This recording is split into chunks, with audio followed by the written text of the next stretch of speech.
Good afternoon. This is right. And welcome to Fridays at 1 Speakers Program. Fridays at 1 is sponsored by the Lifelong Peer Learning Program, LP Squared, at the CUNY Graduate Center. Today's program is our second of 3 Fridays at 1 events for this semester. My name is Jonathan Gilman. I am one of about 300 members of LP Squared. I'm also a member of the committee that plans our Fridays at 1 speaker program. The CUNY Graduate Center is a research center and the primary grantor of doctoral degrees in the City University of New York system, which is the largest urban university system in our nation. The Graduate Center is located in Midtown Manhattan at 34th Street and 5th Avenue. LP Squared is a non-degree program of the Graduate Center and a vibrant peer learning community of adult learners. Admitted members teach and learn from each other and organize activities and special events. If you are retired or semi-retired and would like to learn more about our learning community, please follow these steps. First, visit our web link at www.gc.cuny.edu/LP2. I believe this will also be put in the chat if you couldn't follow that. Second, click Join Us. And then lastly, submit your contact details to receive more information. We offer Fridays at 1 speakers program about 6 times during the academic year. These programs are open at no cost to the CUNY community and to the general public. Funding for these programs is provided by donations from LP Squared members to the IER, the Institute for Education and Retirement, which is the charitable arm of LP Squared. This is one way we give back to our community. I now have the pleasure of passing the virtual mic to Mark Ratner, a fellow member of LP Squared. He will welcome and interview today's guest. Last semester, Mark and Eric Tarlow coordinated an LP Squared study group entitled The Dreyfus Affair Revisited. You're on, Mark.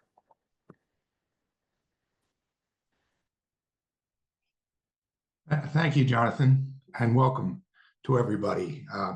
I have the pleasure today of welcoming Maurice Samuels. This is in fact his second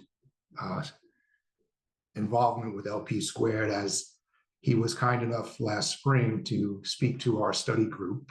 At that time, our Dreyfus study group was using his book, Alfred Dreyfus, The Man at the Center of the Affair. And he was very gracious with his time, and we had a terrific session with him. By way of introduction, on a more formal basis, he's the professor of French and chair of the French department at Yale University. He's the author of 5 books, mostly on 19th century France and in particular the Jewish life in France during that period. He's also the director of the Yale program for the study of anti-Semitism. He is the recipient of a Guggenheim Fellowship and the New York Library Coleman Center Fellowship. He said of the Dreyfus book's relevance, the life of Dreyfus forces us to consider what it means when the institutions of liberal democracy come under assault and when half a nation commits to a lie. So the format for today will follow the usual format for these sessions. I will talk with Professor Samuels for a period, roughly around 2 o'clock. We'll probably open up for questions from the audience. If you have questions, please submit those questions using the Q&A function at the bottom of the screen.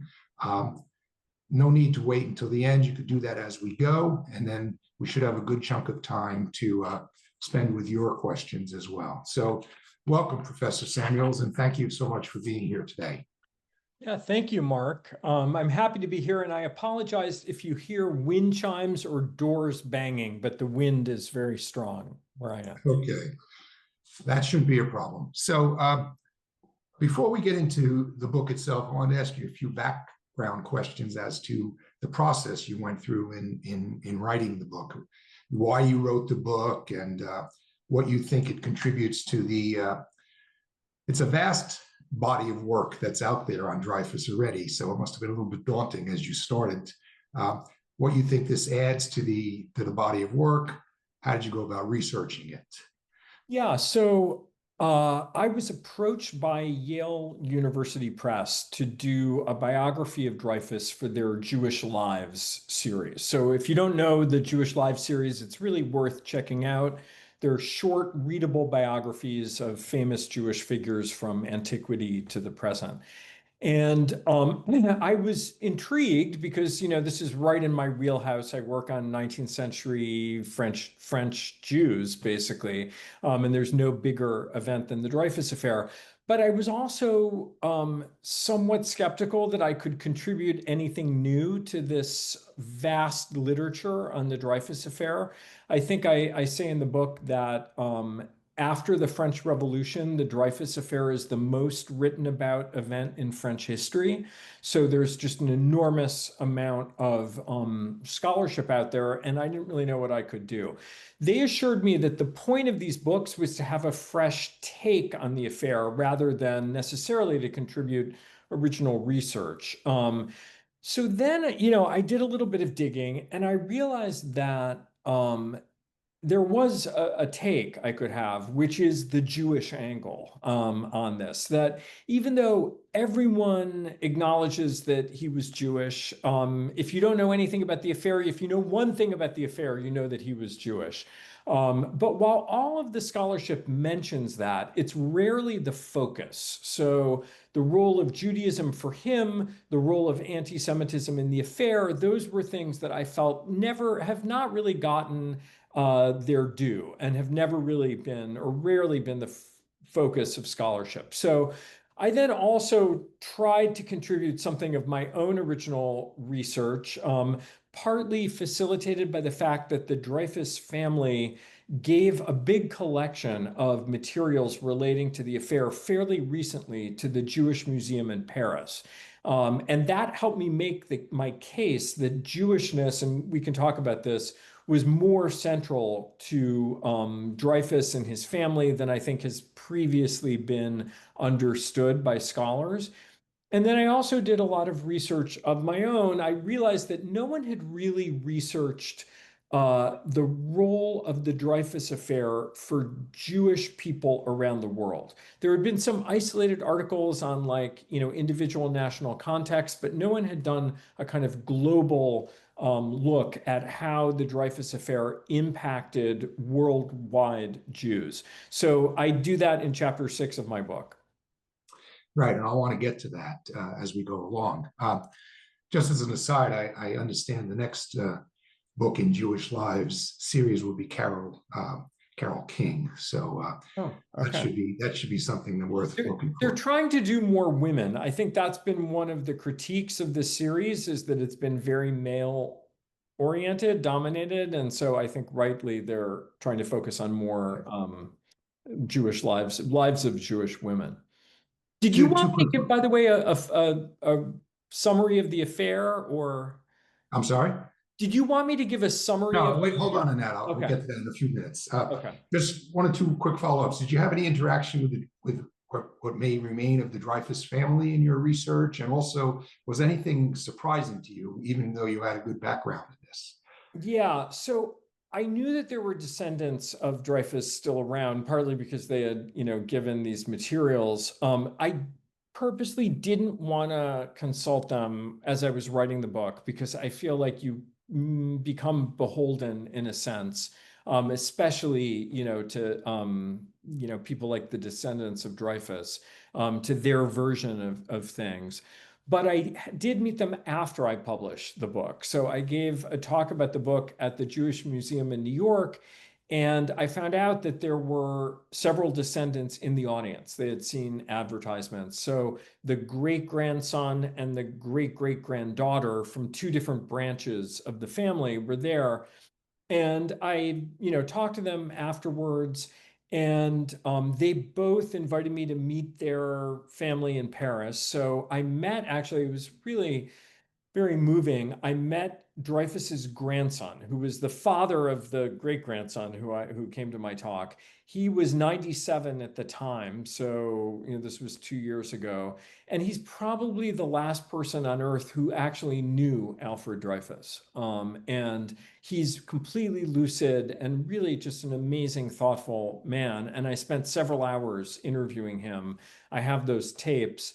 That was very interesting. So then I got sort of his take on my book afterwards, which was really interesting.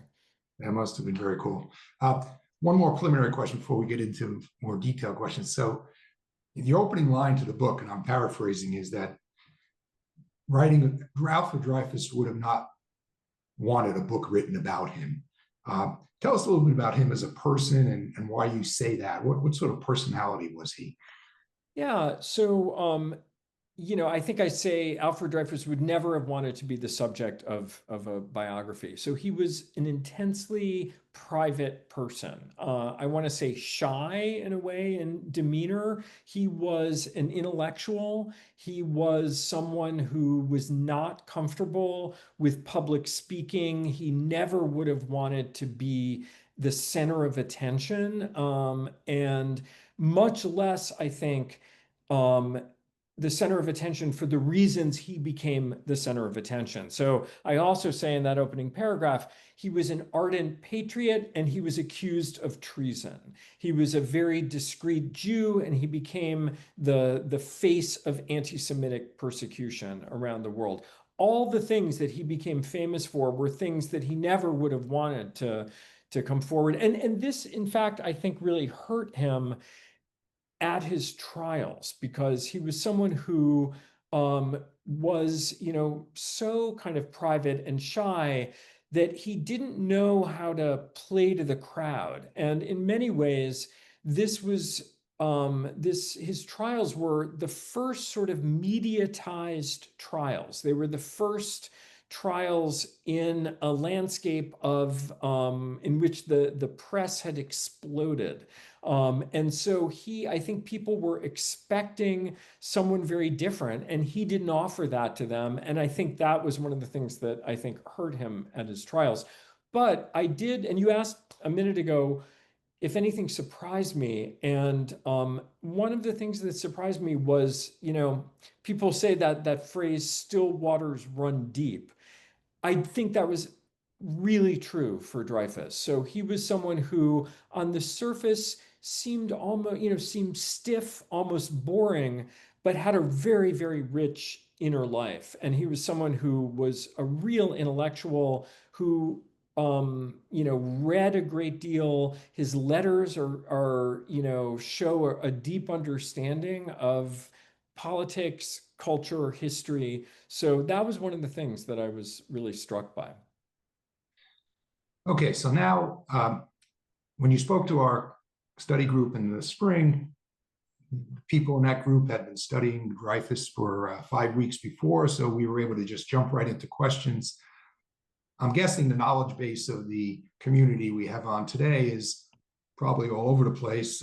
Some people may know more, some less, but I thought it'd be helpful, and I know this is difficult, if you could try to give us a very brief overview of 11 years of the affair in about 10 minutes or so, so Right. that we have a base upon which the questions could be asked from there. Okay. Yeah. So you asked me to do this. I jotted down some notes. So bear with me. So I'll start by just setting the geopolitical scene, which is that France and Germany were bitter rivals at the end of the 19th century. In the Franco-Prussian War of 1870, Germany, which just had consolidated right into Germany right after this war,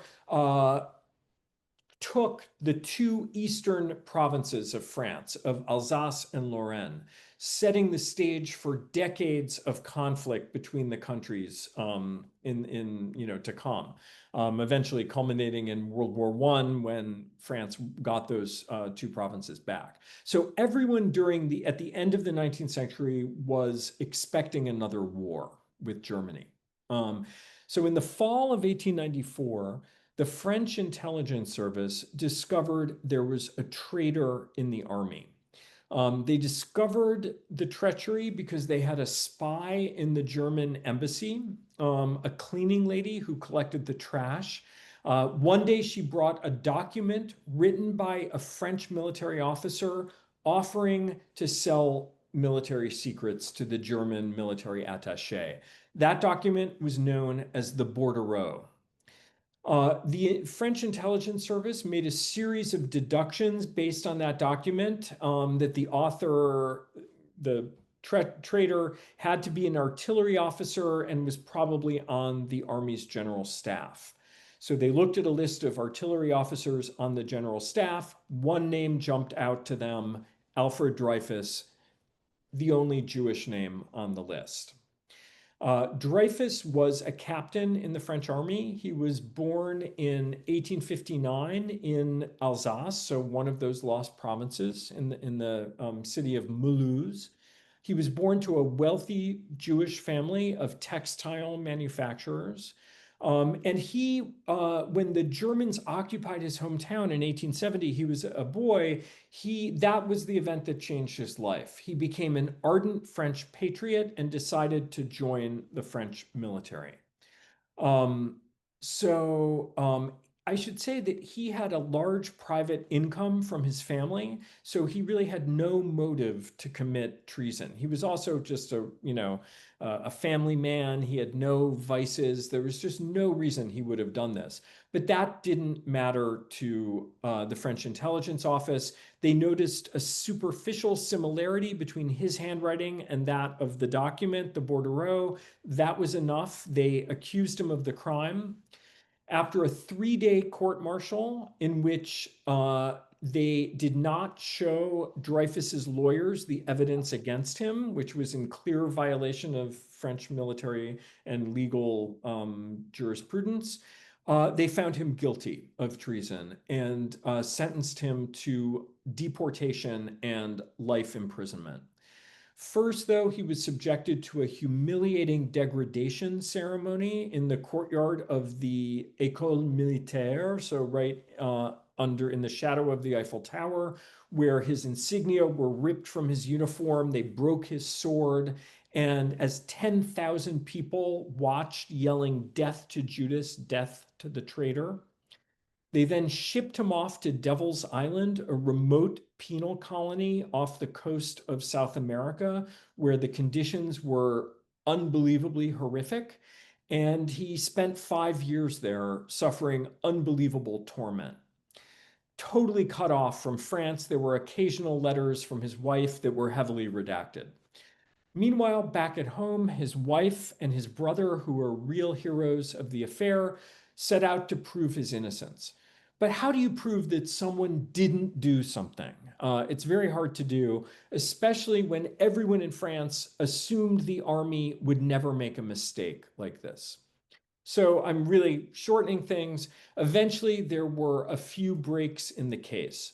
The first came when a newspaper published a facsimile of the bordereau. It leaked out to the newspaper, and a stockbroker recognized the handwriting belonging to his client, who was a dissolute nobleman named Ferdinand Walson Esterhazy. And if Dreyfus was the least likely person to commit treason, he was a wealthy family man, Esterhazy was the most likely person. I say in the book, it was practically like he had traitor written across his forehead. He had gambling debts, mistresses. He openly went to the German embassy to offer his services. So the army realized quickly who the real traitor was, and therefore they realized Dreyfus's innocence. But at that point, instead of revealing their mistake, they doubled down on it. They protected the real traitor and kept Dreyfus in prison. So the next break in the case came when the army discovers another document. This one is called the Petit Bleu because it came on thin blue paper that was used to send pneumatic messages throughout Paris. This one was a letter addressed to Esterhazy by the German military attaché. So this came to the attention of the new head of the French intelligence service, a guy named Colonel Picard, who himself was an anti-Semite, but was an honest man. So he received this, got this document, realized what had happened, that Esterhazy was the real traitor, therefore Dreyfus must be guilty. He went to his superiors expecting they would say, oh my God, we have to free him. They didn't. Instead, they sent Picard off on a dangerous mission to get him out of the way. But now, eventually, the family of Dreyfus now knew who the real traitor was because that stockbroker made it public or contacted them. So they had something to work with here now. And they started to attract people to their cause, to the Dreyfusard cause, the people who supported Dreyfus. A lot of intellectuals start realizing that Dreyfus must be innocent and that the army was covering up, protecting the real traitor. Eventually, they bring this evidence to light against Esterhazy. He has a court martial, but they still can't admit what they did. He gets found innocent despite enormous amounts of evidence against him. This leads to a kind of crisis among the Dreyfusards, and Émile Zola, the great novelist, decides to get involved. He publishes in January 1898, so we're 4 years into the case at this point, a blockbuster article with the headline J'accuse, I accuse, in which he basically blew the lid off the case, exposing the whole cover-up. His gambit was that he would thereby force the army to sue him for libel, for slander, and that would be in public, in civil court versus military court, and therefore the evidence would have to come out. So that basically worked, although Zola was found guilty of slander and had to go into exile. Also, his article leads to anti-Semitic riots all across France over the course of several months. In like 69 French cities and in colonial Algeria, there are violent riots against Jews. Eventually, more evidence of Dreyfus's innocence emerges. The French intelligence office knew that they had almost no actual evidence, so they started to manufacture evidence against Dreyfus, including this intelligence officer named Henri, forges documents, including one that mentions Dreyfus by name, but he was apparently colorblind and didn't realize that he was pasting together paper, graph paper of different colors. So that eventually the French president decides to order a review of all the evidence against Dreyfus, thinking that that will prove once and for all that Dreyfus is really guilty because he's been assured by the intelligence office that he is. His staff looks at the evidence, sees this forgery. They arrest Henri. He slits his throat in prison. That then, is another, this proves that Dreyfus, evidence against him was manufactured. His family now has what they need to call for overturning the first verdict and having a second trial. They bring Dreyfus back in the summer of 1899 for a second court martial. This one plays out over several weeks, and it's a media circus in Rennes, France. It's pretty, obvious to everybody that he's innocent, but as I said, he is not a compelling witness. He doesn't win people's sympathy. They find him guilty again, although this time with extenuating circumstances. But at this point, France realizes they have to they have to get rid of this case. The rest of the world is outraged at France. The rest of the world is totally convinced of Dreyfus's innocence. They're putting pressure on France. They're threatening to boycott the 1900 World's Fair. So the president of France offers Dreyfus a pardon in late 1899. He accepts the pardon on the condition he can still fight to prove his innocence. So he's allowed to reunite with his family. Eventually, in 1906, he's totally exonerated and restored to the army, but not to the rank he should have had if this had never happened. And so he then resigns from the army, but they do award him the Legion of Honor in 1906. And that's basically the end of the affair in 1906. He lives out most of the rest of his life quietly. He does go back into the army during World War I, and he died in 1935.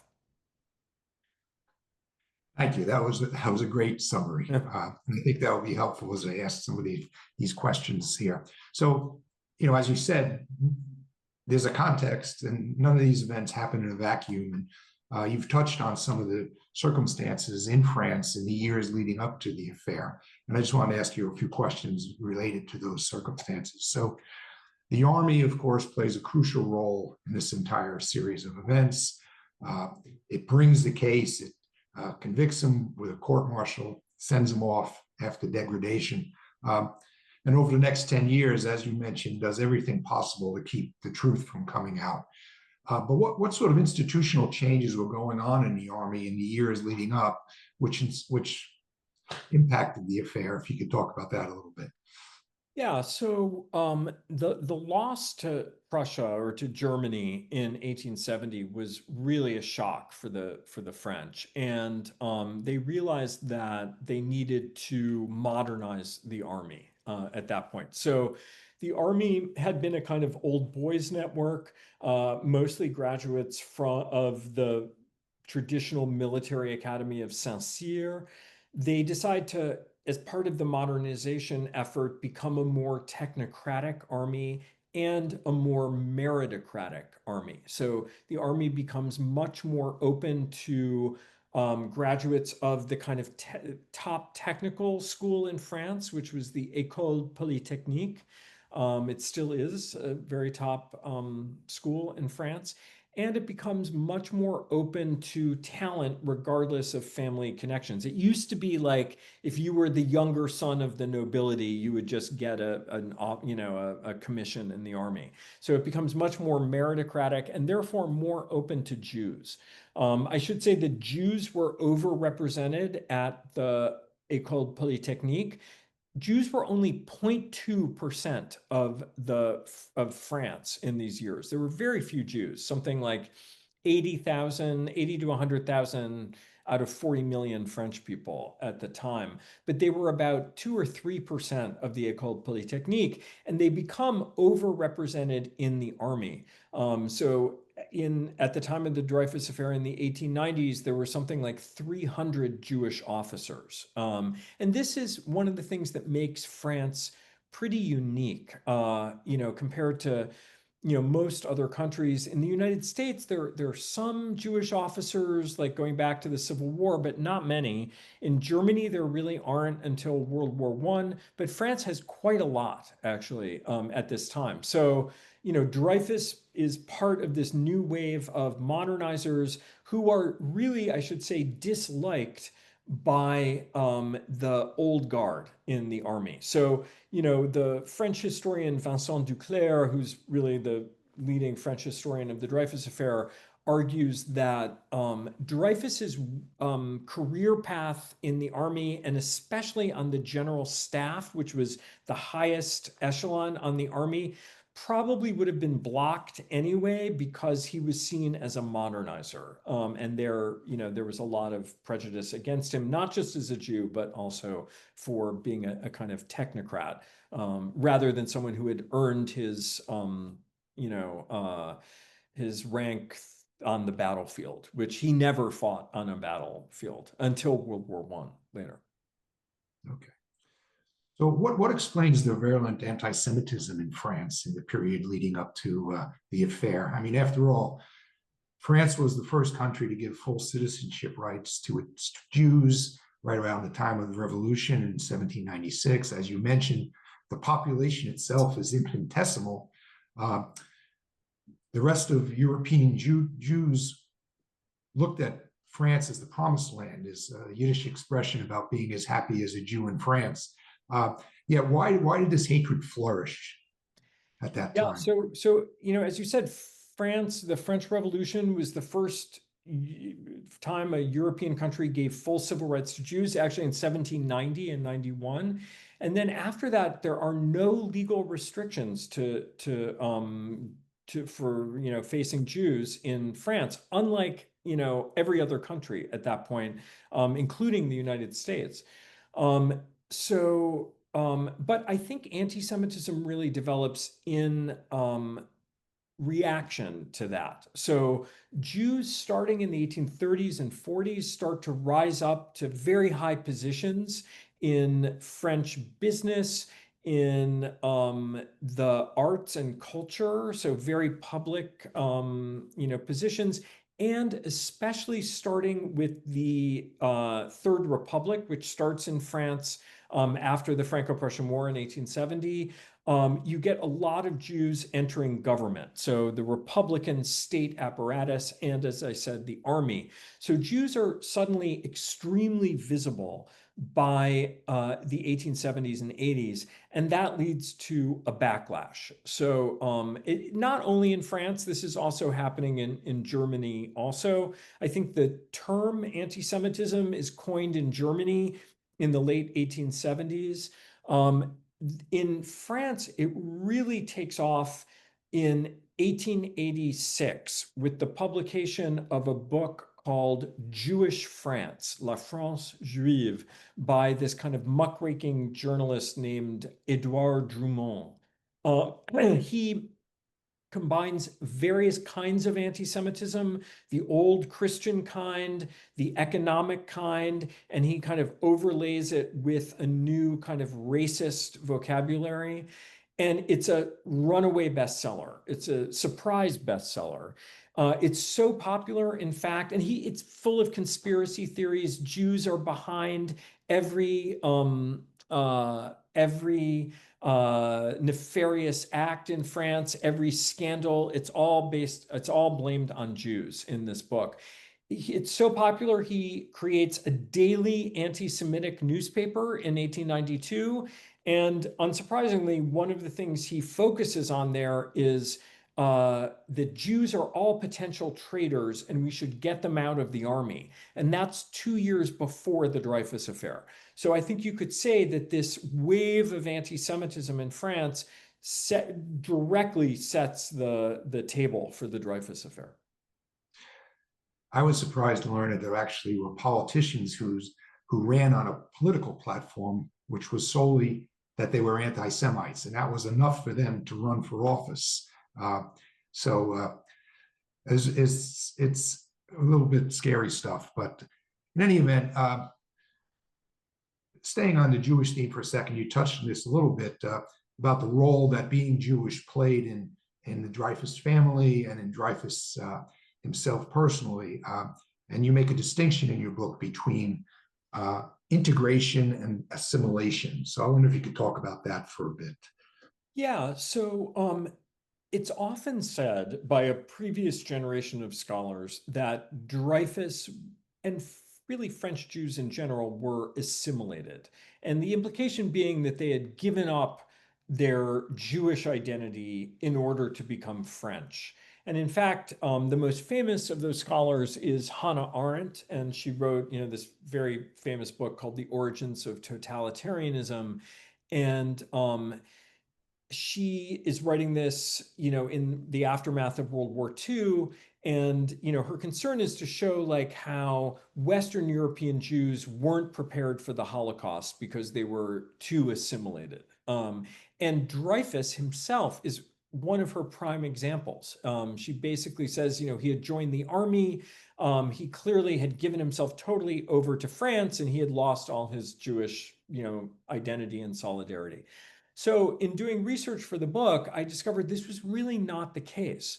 And this is one of the things where I was able to really use the materials given by the Dreyfus family that included a lot of Jewish ritual objects.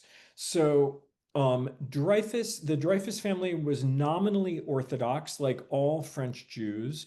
The Reform movement never really took hold there like it did in Germany and the United States. Dreyfus himself was a rationalist and was not particularly religious himself, but his wife was, and her Hebrew prayer book is in and prayers in French in Jewish prayers in French is in that collection. They went to synagogue on major holidays, I discovered, and on the yahrzeits of family members. They were married. Dreyfus and his wife were married in the main synagogue in Paris by the chief rabbi of France, who was a friend of the family.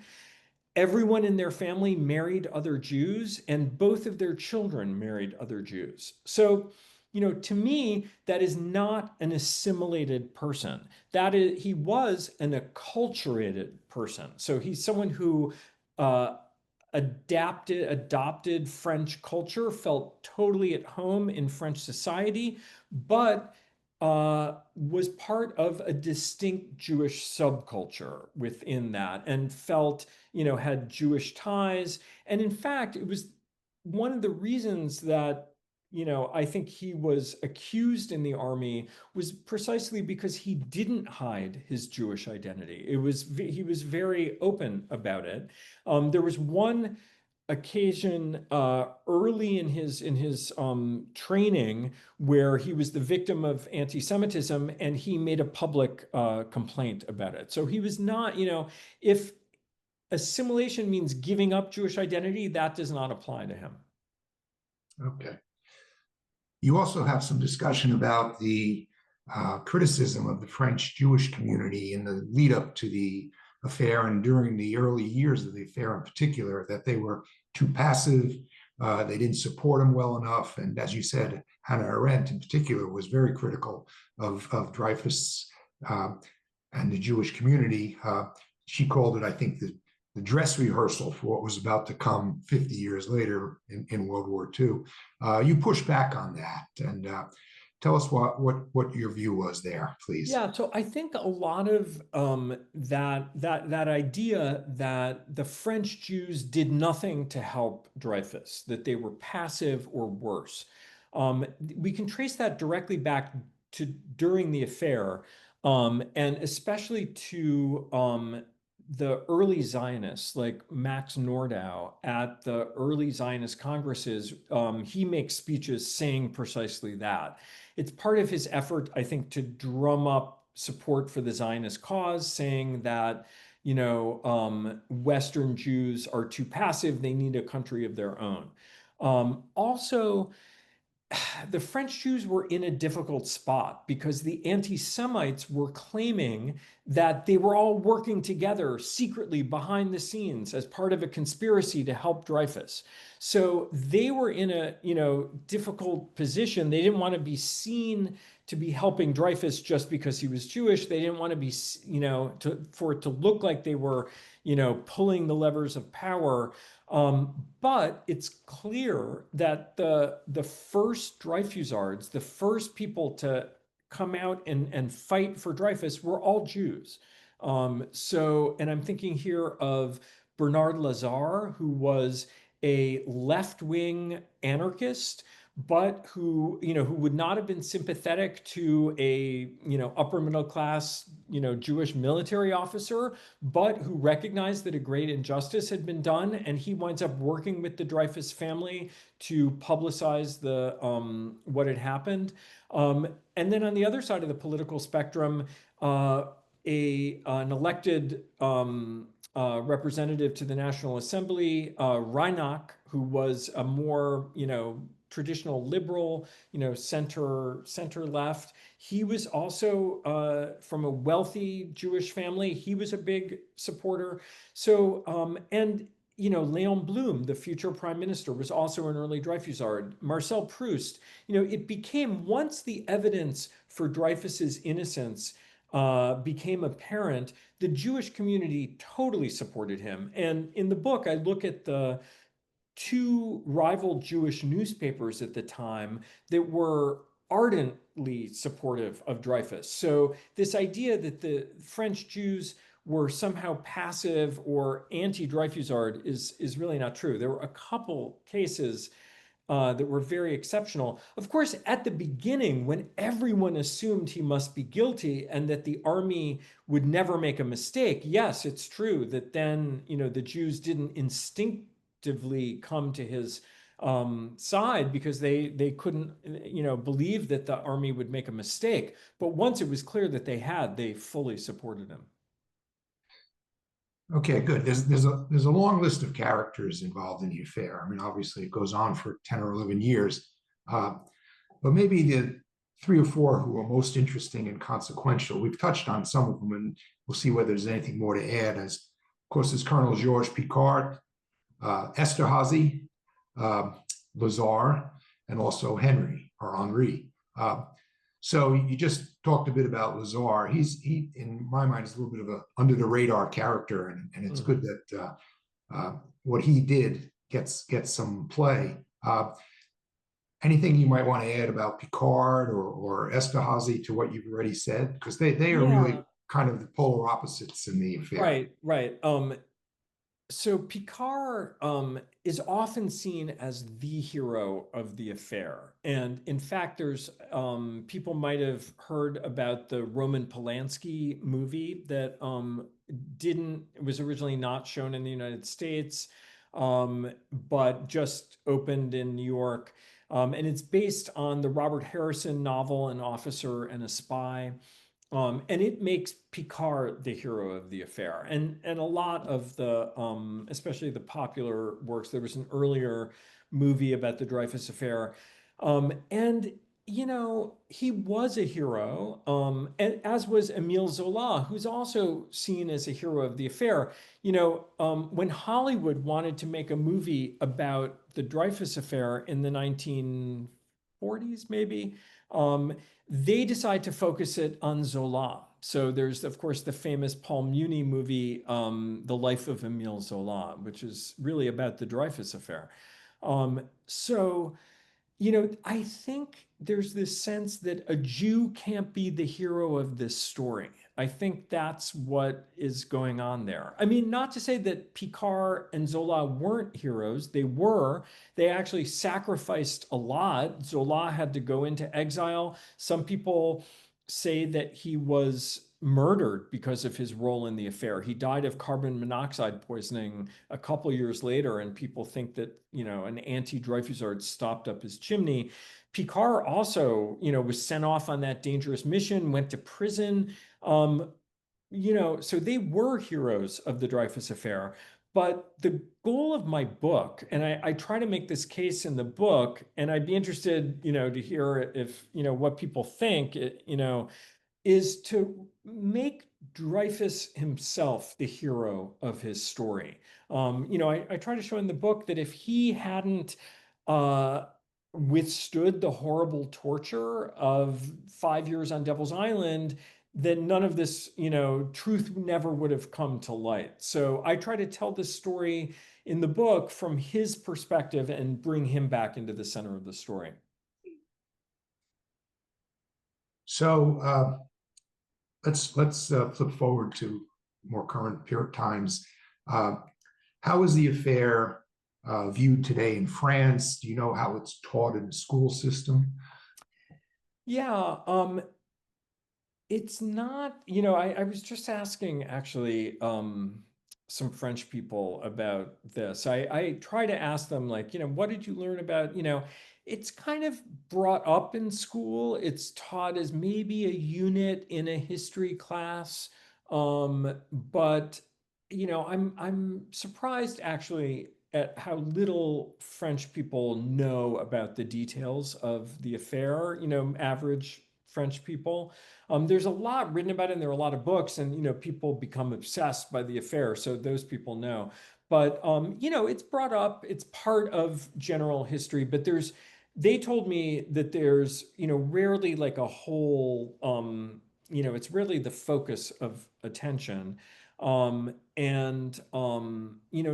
that might be changing with, the French president Macron has, now just a couple months ago declared that there's going to be a national day, Dreyfus Day, that I think it's going to be in July, where there's going to be a more official commemoration of Dreyfus. So maybe it'll become more part of the curriculum.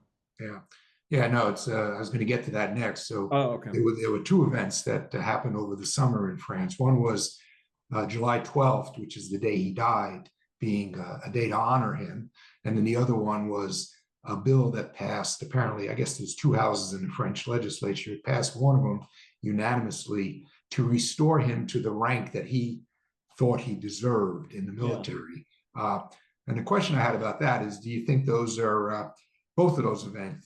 Do you think those are sincere acknowledgments of wrongdoing, or are they somehow cynically tied into France's about to recognize a Palestinian state, and this was placating the Jewish community, which is very large in France? Yeah, both maybe, I mean, I think those things were overdue in France, to accord him more honor, I think, in France. I mean, people have told me, so like the second trial in Rennes, France, was at this high school. It took place at a high school. And at some point, they were going to rename the high school after Dreyfus. And apparently, it was still seen as too controversial to name it after Dreyfus. So they named it after Zola, And I think that gets to the heart of the French. I think this is still a little bit, the name Dreyfus is still a little bit raw in France, and it's still a dividing line between the left and the right in France. So the kind of nationalist, xenophobic right, which has traditionally been anti-Semitic, and through Le Pen and the National Front Party. Now his daughter, who's the head of the new version of that party, is less openly anti-Semitic. But Dreyfus, the Dreyfus affair is still a kind of sore subject, I think. And in the last presidential elections, people might remember that there was this guy named Eric Zemmour who ran to the right of Marine Le Pen. And he gave a speech in which he said that the innocence of Dreyfus was not obvious. And this was a shocking thing to say now. Everyone knows that, he was innocent. But, Zemmour is Jewish, oddly. And I think this was like a dog whistle for him to signal to his supporters, even though I'm Jewish, I'm actually one of you on the far right, and I can prove this by, calling Dreyfus's innocence into doubt. So, but yeah, was Macron kind of cynically using this to, kind of hedge his bets with the Jewish community right before he came out in favor of Palestinian statehood? Possibly. France is in a interesting position because they have the largest community of both Muslims and Jews in Europe. And you know, estimates, differ a little bit, but France is roughly like 1% Jewish and 10% Muslim. So, and there's a lot of tension between those communities.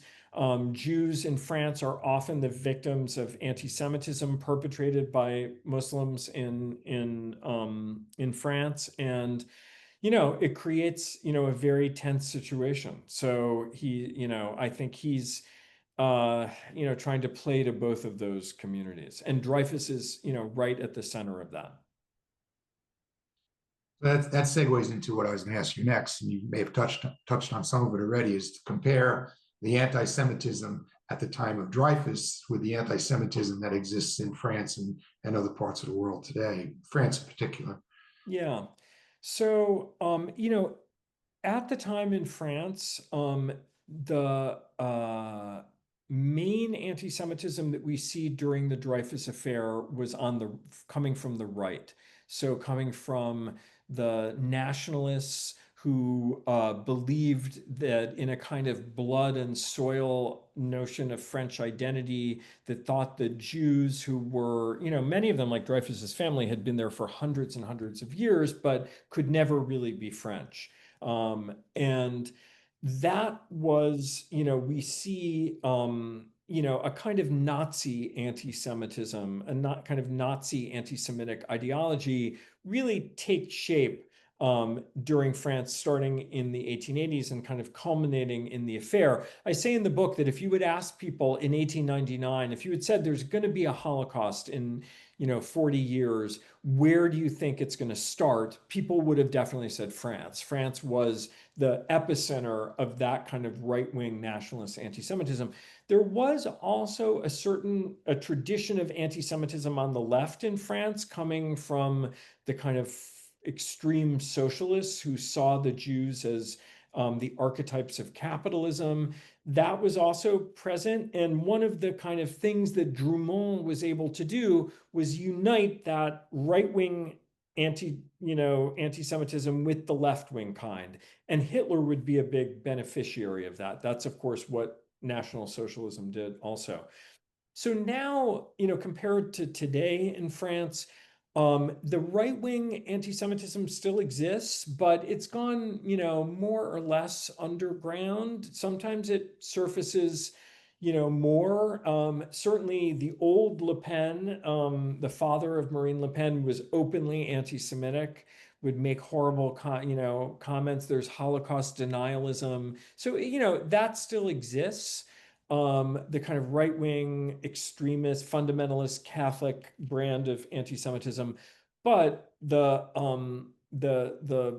main kind of anti-Semitism in France is coming from the left and from Muslim communities in France, and who are mostly from France's former colonies. So it gets mixed in with a kind of colonialist resentment.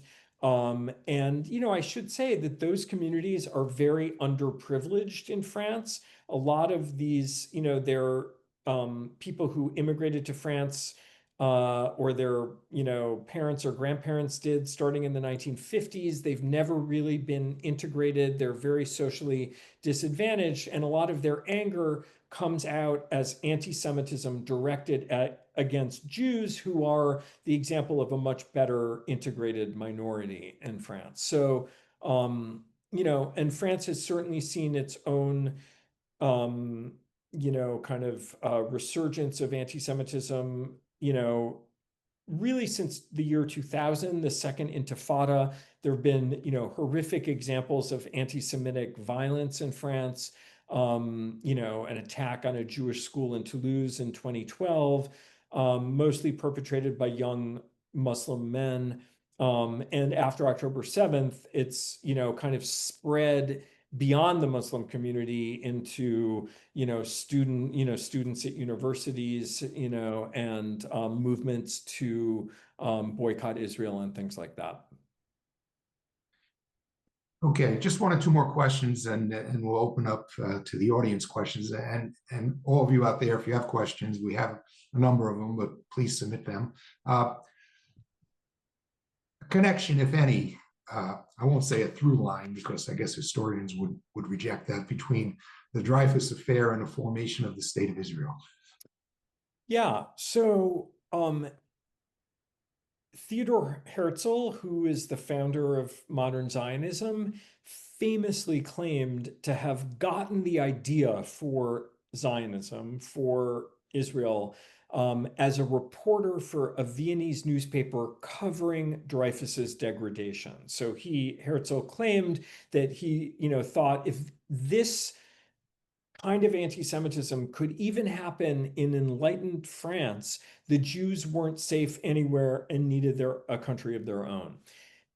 Other historians have shown that that's not exactly true. He had had the idea for Zionism before, but the Dreyfus Affair certainly became a key part of Zionist ideology in its early years. So the early years, the first Zionist congresses were taking place in the very years that the Dreyfus Affair came to a climax at the end of the 19th century.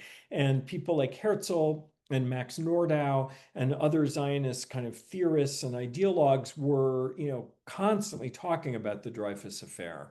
And so it became, kind of exhibit number one in trying to prove to people that Jews needed a homeland because they weren't safe in France. And as I said, that the institutions of liberal democracy were never going to really protect the Jews. The Jews needed their own country. So that becomes really central to the argument for Zionism. I try to show in the book, so in chapter 6 of the book, I look at how the Jewish communities around the world reacted to the affair. And what I try to show there is that it was central not just to the Zionists, but also to, on the other ends of the political spectrum, to the people I call the integrationists. So to the more establishment Jews who were anti-Zionists at that point, thought that Zionism would kind of make Jews less safe in Western Europe and the United States, where they needed to kind of blend in and become, loyal citizens.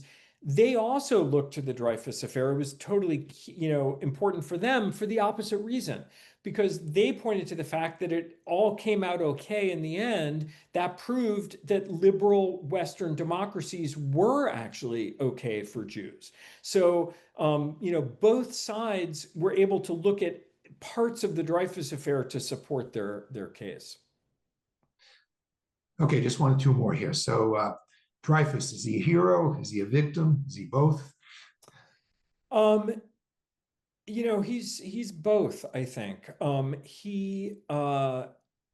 He's certainly a victim of anti-Semitism. I mean, I try to think in the book, I try to devote some pages to thinking about what must it have been like for someone whose whole life was devoted to defending France?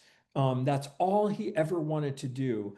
And then to be accused of the worst crime imaginable, of betraying France, and to have everyone in the country think that you did it and no way to, prove your innocence. So I really try to get into his head in the book and try to explain what that must have been like. So he clearly was a victim of a judicial error, of anti-Semitism. I make that case in the book also. But I also try to show in the book that he was a hero. And that's what I think gets left out, as I said, of a lot of historiography. That tradition goes, pretty far back to at least, Leon Blum, who was a big defender of Dreyfus. In right after Dreyfus dies in 1935, he is not yet prime minister. He writes a book called Souvenirs sur l'affaire, so his memories of the affair. And he has this famous line where he says, "If Dreyfus had not been Dreyfus, would he even have been a Dreyfusard?" And the implication being that because he was this army guy, he probably would have been on the right, on the side of the army. And he probably, was this limited guy who didn't understand about, liberal democracy. And what I show in the book, if you look closely at his letters and his journal, which are very moving documents, you see that he completely understood what was at stake in the case. Okay, last question. What does this all mean? And why are we still studying it? And what are the lasting impacts? Yeah, so, the case became important at the time um, for two reasons, I think, or at least two. First of all, it really framed the central issue of liberal democracy. So it kind of put liberal democracy to the case. And by that I mean it asked um, whether governments should follow the rule of law and accord, full rights to the individual, even when those rights conflicted with what they saw as the interests of the nation or the military. So, do we, even in those situations, follow the rule of law and respect justice and the rights of the individual? So that's one thing that I think was framed in the Dreyfus affair. The other one is, did Jews and by extension all minorities belong in the modern nation state? Or were these nation states going to be closed and ethnic, monopolies by, white Christians? Um, these are both issues that are still being fought over today. And for that reason, I think the Dreyfus Affair is still very relevant. Okay, thank you so much. Let's get to some of the questions. So we had a couple of questions on the film that you mentioned, and I guess there's a question of what you thought of it, and I think you've sort of touched on it. I gather you thought it was a fair representation, even though it was from the perspective of Picard. Mm, I actually wrote a little bit something about it in the for the Jewish Telegraph Agency. I had mixed feelings about the film. It's a beautifully made film. Actually, it's worth seeing just for the costumes and sets and the way they recreate late 19th century Paris. I found it interesting because I'm very, interested in the affair. But I asked a friend who saw it, who doesn't necessarily, they were a little bit bored. But, for me, I think it does a pretty, in some ways, a good job, you know, narrating a very complicated case and making it dramatic. It's pretty accurate. It doesn't really invent a lot of stuff, but it leaves a ton of stuff out. Including the role of Dreyfus's wife and brother, um, and um, and as I said, what I really objected to was the way it depicts Dreyfus's character. So it makes him not just ancillary to the story, but really a kind of unsympathetic figure. And that I think is really unfair. Okay. Peggy Blumenthal asks, what happened to the real traitor Esterhazy? Uh, Okay. how did Yeah. he end up? He gets away with it basically. So he's found, innocent, as I said, at the court martial.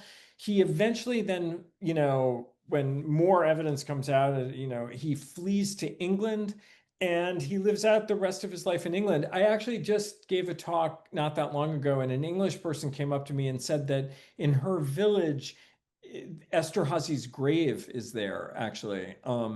And he was just a nasty guy. He would occasionally like sell his story to a newspaper to get money, but he basically never, is prosecuted again for his crimes and never pays for them. Okay. Carolyn Setlow asks, we understand the Dreyfus affair split France into two camps, the Dreyfusards and the anti-Dreyfusards. Would you say that October 11th has had a similar impact in France and also perhaps the US, dividing people? So October 7th, I guess. Yeah, She yeah. means. Yeah, it's interesting. I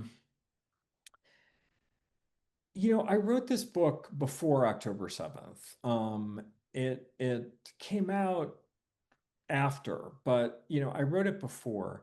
And for it took me several years to write the book. And what was really on my mind as I wrote it was less the rise of anti-Semitism, which has been going on, probably for 20 some years. Um, but what was really on my mind was political division in our own country, in the US. And that struck me as like really there were some strong parallels. And, what happens when a country is on the brink of civil war? And how does it come back from that? That's what, I wrote the book mostly after the storming of the Capitol, January 20th. So that was, really on my mind. And, that is one, I explained it in the book, what I think, how France, I think, emerged from that. You can't imagine a country more divided than France was at this time. And yet they did emerge from that, and, were able to come together, not that many years later to fight in World War One and other things. So, that was a big parallel. But yeah, October 7th, I think, we're the US is divided, was already divided before October 7th. And I think that has kind of made it worse. I think for Jews in particular, though, October 7th has been very, very divisive. And certainly on college campuses, it has been.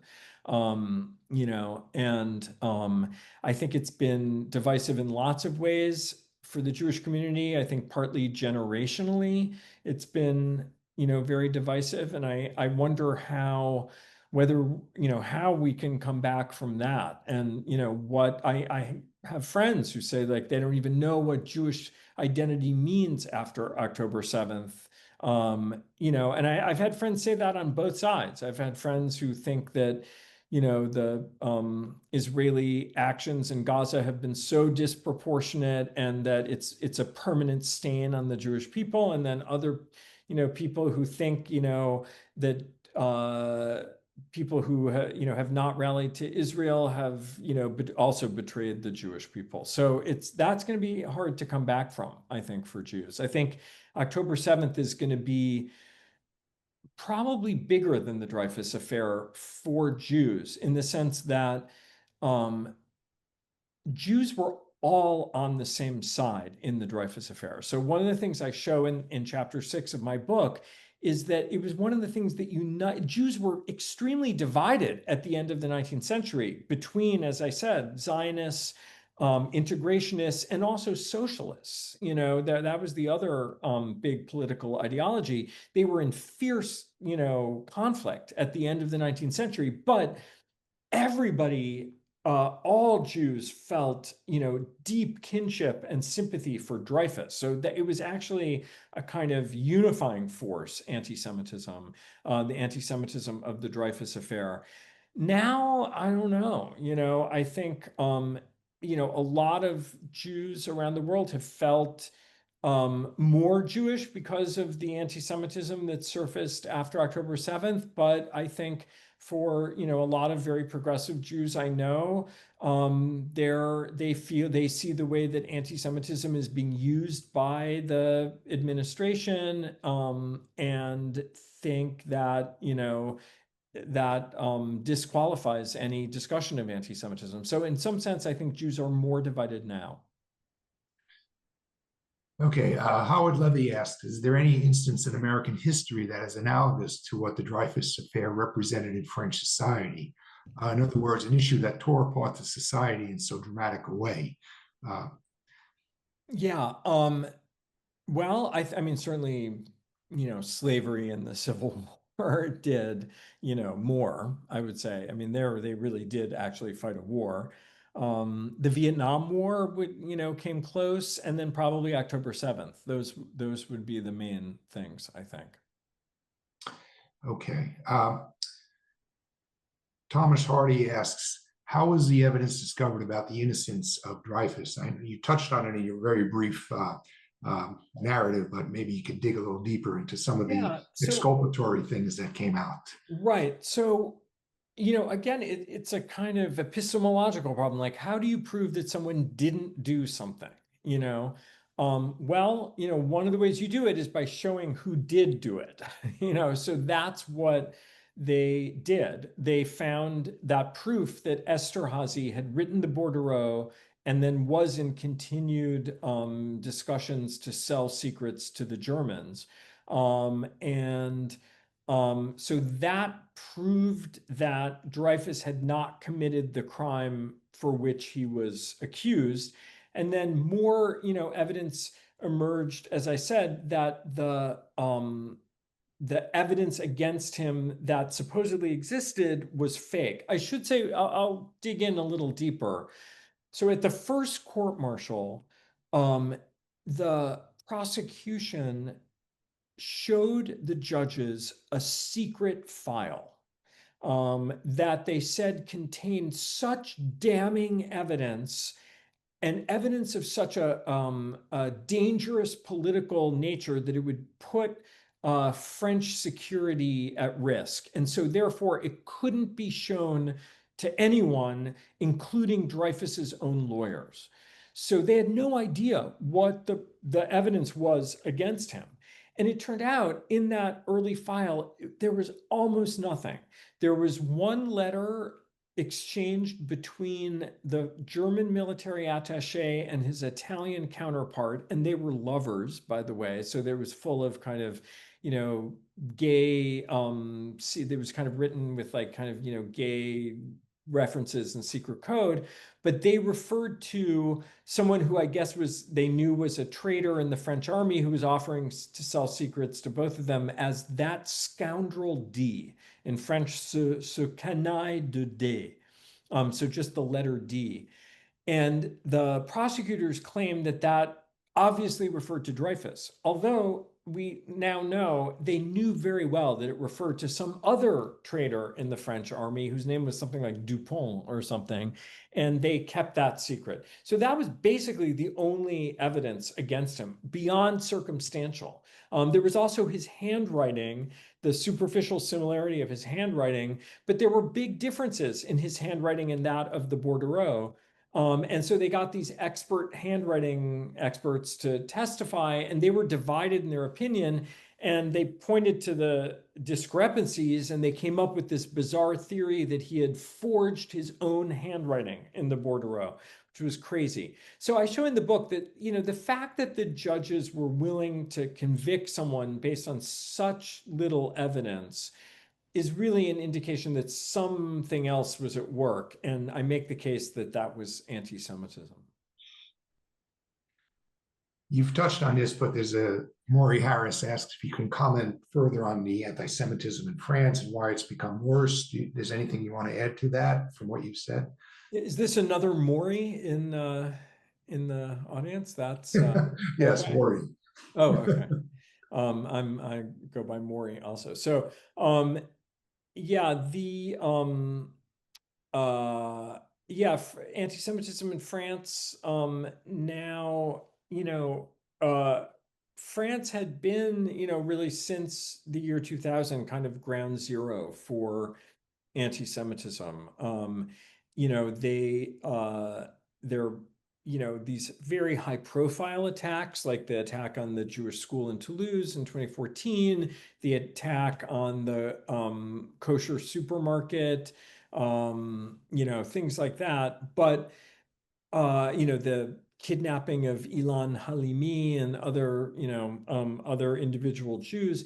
But what people don't realize, and those have gotten a lot of publicity, but what people don't realize is that Jews in France have felt like daily under threat, for a long time. And there are, hundreds of cases that get reported, and then you think of, more cases that don't get reported of, kind of aggression within schools, for instance.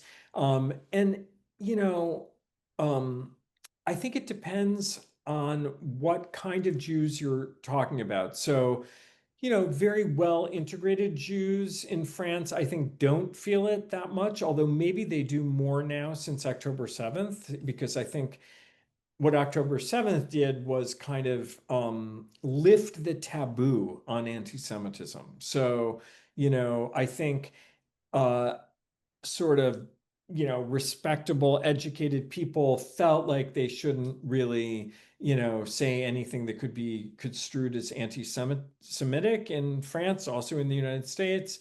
And then somehow I think October 7th and Israel's, response has kind of lifted that taboo and made it seem like, oh, under the veil of anti-Semitism, under the veil of anti-Zionism, we can kind of liberate and say whatever we want, and which is not to say that everyone who um, protests the war in Gaza is anti-Semitic. I don't think that at all. But I do think that it has given cover for a lot of, anti-Semitism to be vocalized. And that's definitely true in France. But what's also true is that visible Jews, by, I mean Jews who wear a kippah, Jews who wear, a Star of David necklace, and, there are a lot of them in France.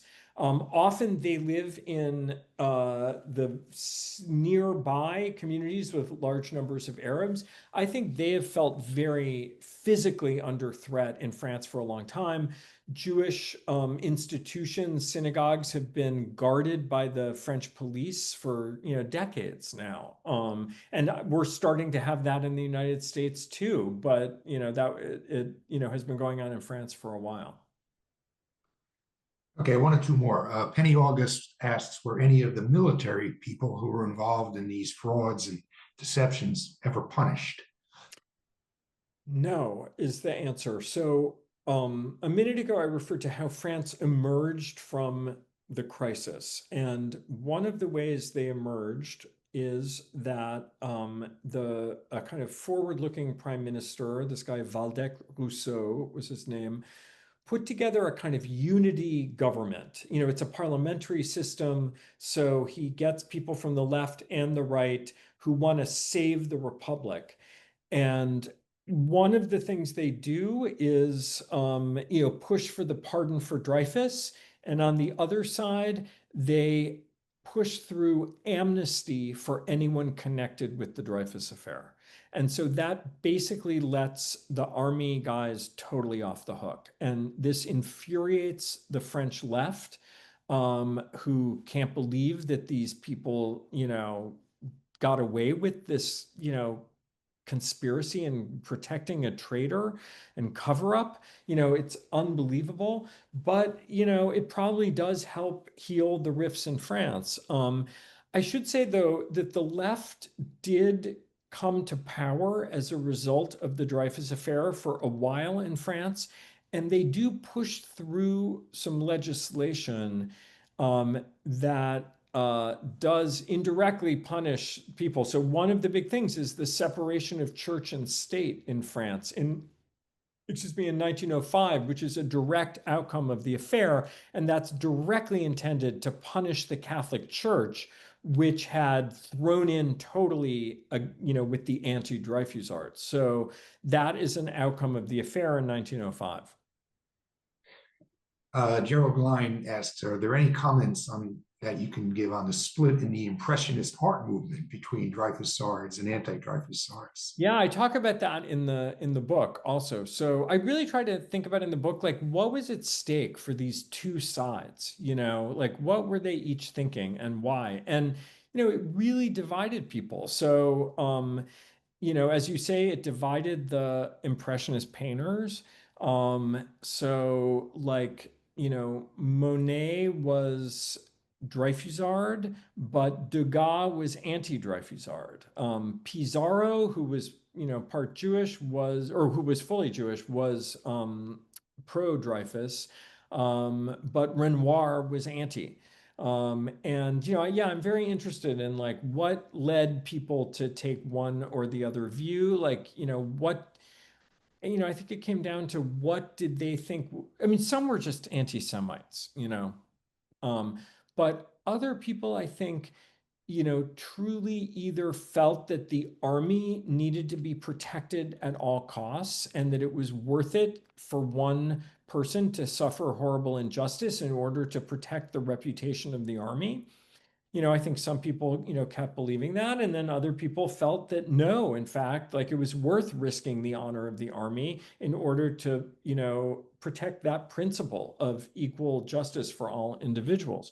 But, it wasn't only the Impressionists, also writers were, divided. And this was the beginning. Another kind of outcome of the affair is that the modern use of the term intellectual to refer to like a cultural figure or a thinker who takes a stand on a political issue kind of emerges. That modern sense of that term emerges during the Dreyfus affair, and you get like manifestos of different intellectuals where they're all signing, petitions on both sides. So you really get a sense of who in France, anyone of any, public stature for the most part came out on one side or the other. Okay, one last question. This is actually a question I had, but we didn't get to.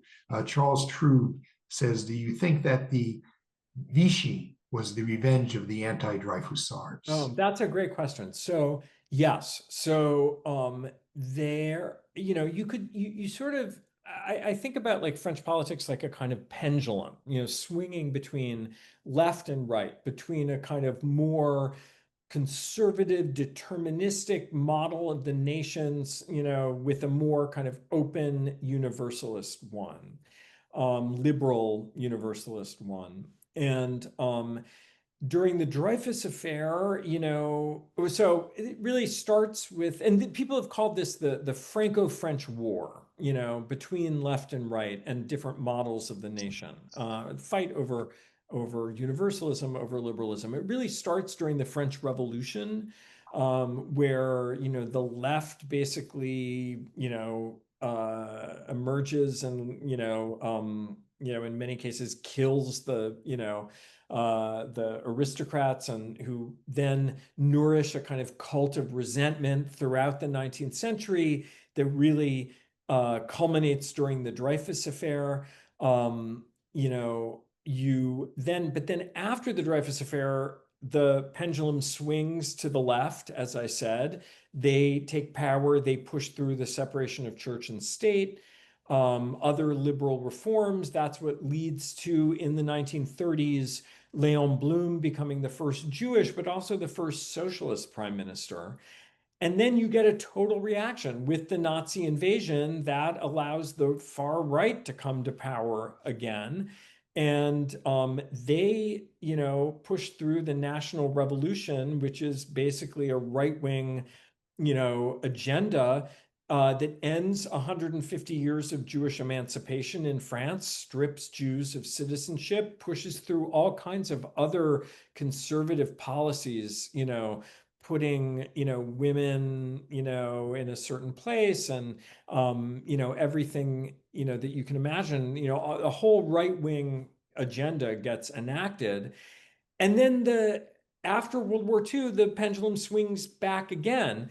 And to the questioner's point, so after the war, the Vichy collaborators are put on trial, and one of them, Charles Maurras, who had cut his teeth during the Dreyfus affair, and then saw his ideas finally get enacted during Vichy during World War II. He's condemned and says this is the revenge of Dreyfus. So he explicitly makes that connection. Okay, I think we're going to wrap it up, and thank everybody for coming, and thank you so much, Professor Samuels, for sharing your time with us today. Our next program, Fridays at 1, will be on December 5th. Our guest will be Linda Greenhouse, the Supreme Court reporter of the New York Times and a Pulitzer Prize winner. Her commentary continues to appear in the Times and other periodicals. She'll be interviewed by LP Squared member Sybil Pollitt, and the topic will be today's Supreme Court, protector of democracy or its obstacle.